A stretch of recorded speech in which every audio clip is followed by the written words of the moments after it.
திண்டுக்கல் அருகே விநாயகர் சதுர்த்தியை முன்னிட்டு பக்தர்கள் திருக்கரங்களால் பொரி அபிஷேகம் செய்யப்பட்டது.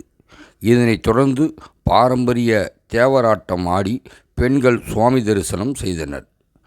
திண்டுக்கல் அருகே வேடசந்தூர் தாலுகா என் பாறைப்பட்டி பகுதியில் விநாயகர் சதுர்த்தியை முன்னிட்டு 14.5 அடி உயரம் கொண்ட விநாயகருக்கு ஊர் பொதுமக்கள் சார்பாக பக்தரின் திருக்கரங்களால் பொரி அபிஷேகம் செய்யப்பட்டது. முன்னதாக அப்பகுதியிலிருந்த ஏராளமான பெண்கள் முளைப்பாரி எடுத்து விநாயகருக்கு குளக்கட்டை மற்றும் பல வகைகளை படையில் இட்டனர். பின்னர் வான வேடிக்கைகள் முழங்க விநாயகருக்கு கண் திறப்பு நிகழ்ச்சி நடைபெற்றது. தொடர்ந்து சிறப்பு அபிஷேக ஆராதனைகள் நடைபெற்றன.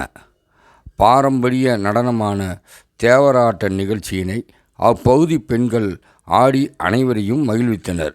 பின்னர் விநாயகருக்கு படைக்கப்பட்ட பொரி, கொழுக்கட்டை மற்றும் பல வகைகள் அனைவருக்கும் அருட்பிரசாதமாக வழங்கப்பட்டது.